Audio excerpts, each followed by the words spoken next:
הגדרות מתקדמות למערכת השמע.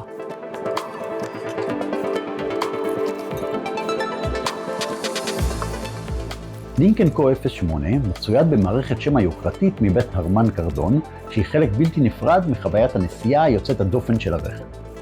כך נפיק ממנה את המקסימום. בעמוד הבית נלחץ על אייקון ההגדרות, המסך שיפתח נבחר בסאונד. מהתפריט נוכל לבחור בשדה הסאונד, בכל המושבים, ממוקד לנהג, ממוקד לאחור, והתאמה אישית שבה נוכל לכוון את מרכז מיקוד הסאונד.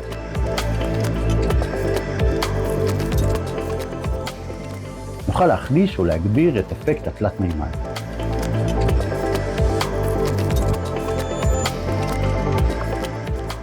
נוכל להגדיר כי הודעות והנחיות הניווט יגיעו רק לרמקולים שבמשענת הראש של הנהג,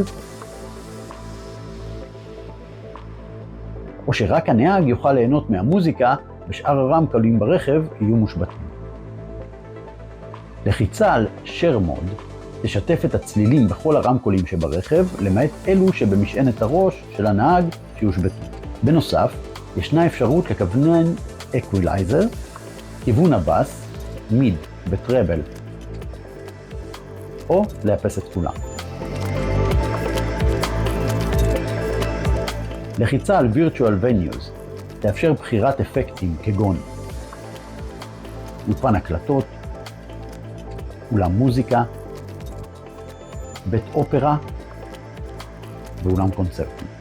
בנוסף, יש אפשרות לקבוע את עוצמת השמע ממקורות מדיה שונים. מדיה,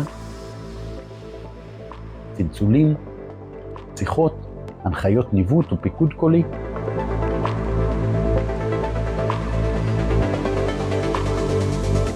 עוצמת השמע של התראות, בינוני, גבוה ונמוך, פיצוי על רעשי רקע, כבוי, נמוך, בינוני או גבוה, צליל בעת נגיעה במסך המגע, ערבול הסאונד למערכת הניווט, מיקס ישיר או אוטומטי.